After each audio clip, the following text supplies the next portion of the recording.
আমি 26শে মার্চের রাত দেখি নাই, কিন্তু 5ই আগস্টের রাত দেখেছি আমি নিজে।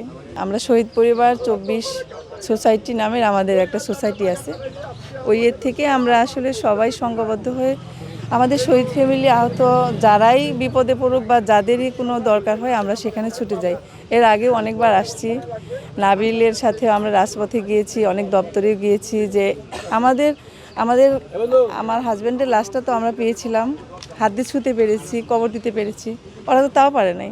ওদের কষ্টটা আমরা বুঝি যে 140টা লাশ ওরা কোন জায়গায় যেয়ে দাঁড়াবে যে এটা আমার সন্তানের লাশ, এটা আমার হাজব্যান্ডের লাশ।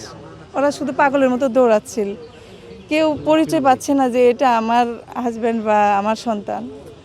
তো এই কষ্টটার জন্যেই অনেক দিন আসলে আমাদের এই পরিশ্রম করতেছি। আল্লাহ মনে হয় এখন চোখ তুলে চাইছে, আমাদের সেই পরিশ্রম সার্থক হয়েছে। দেখা যাক এখন পরেরটা। আজকে 10 জনের ডিএনএ টেস্ট করবে, যদি ভালো হয়, ওনাদের ভাগ্য ভালো হয়, আমরা পেয়ে যাব সবাইকে। এই 1.5 বছর আমরা এক দিনও মনে হয় কি এটা নিয়ে বসে থাকি নাই। প্রতিদিনের যে অক্লান্ত একটা পরিশ্রম, এটার ফসল এটা। আপনারা চিন্তাও করতে পারবেন না যে আমরা কি পরিমাণ দৌড়াইতে হয়েছে। প্রতিটা মুহূর্ত মনে পড়ে। এটা আসলে কিভাবে বুঝাবো যে আপনার সন্তান হারালে হ্যাঁ সন্তানের কষ্ট আছে, আরেকটা সন্তান নিয়ে আপনি থাকতে পারেন, কিন্তু দিন শেষে একটা ওয়াইফ একা, হ্যাঁ, আর একটা হাজব্যান্ডের দায়িত্ব, ভালোবাসা, এটা আসলে কারোর সাথে শেয়ার করতে পারবেন না। আপনার সংসার, আপনার সন্তান, আপনি একা, আপনার সব কিছু দায়ভার আপনার, আপনি কারোর সাথে এই কষ্ট শেয়ার করতে পারবেন না, আপনার দুর্বলতা শেয়ার করতে পারবেন না। আমাদের সমাজটাও না এরকম।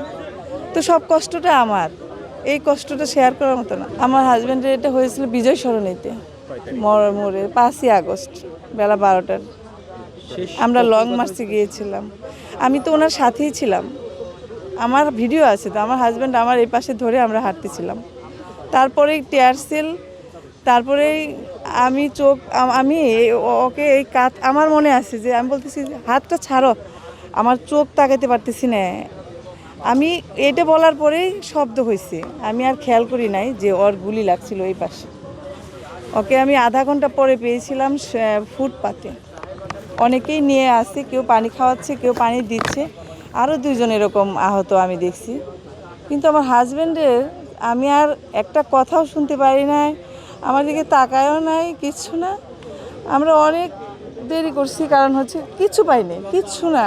সেদিন আমরা ওকে কোলে নিয়ে কতক্ষণ যাবে মানুষ, ও ভারী ছিল অনেক, হ্যাঁ, ছাত্ররা ওকে কোলে নিয়ে যেতে পারতেছিল না। পরে অনেক 1.5-2 ঘন্টা পরে একটা অটো পেয়েছিলাম আমরা, সেই অটো নিয়ে আমরা প্রথমে সোহরাওয়ার্দীতে গিয়েছিলাম। সোহরাওয়ার্দীতে ভর্তি নেয় নাই, অনেক চেষ্টা করছি। তারপরে বলছে যে আপনারা হৃদরোগে নিয়ে যান, শুধু আমরা জানার জন্য যে আমার হাজব্যান্ডটা বেঁচে আছে কিনা। আমার হাজব্যান্ডের লাশটা আমি নিচে রেখে গুলাগুলি হচ্ছে, আমি এনআইসিউতে ছিলাম 2 ঘন্টা, আমার লাশ ওখানে, আমি নাই। কারণ আমি ওই সন্ধ্যার রাতটা, আমি 5ই আগস্টের রাতটা আমি কোনো দিন ভুলবো না। আমি 26শে মার্চের রাত দেখি নাই, কিন্তু 5ই আগস্টের রাত দেখেছি আমি নিজে। আমি একটা অ্যাম্বুলেন্স পাই না আমার হাজব্যান্ডের লাশটা যে নিয়ে যাব। সেদিন ভাঙ্গা একটা অ্যাম্বুলেন্স পেয়েছিলাম, যেটা আমি ওই পিছনেরটা উঁচু করে আমার হাজব্যান্ডের লাশ আমি একা নিয়ে গেছি।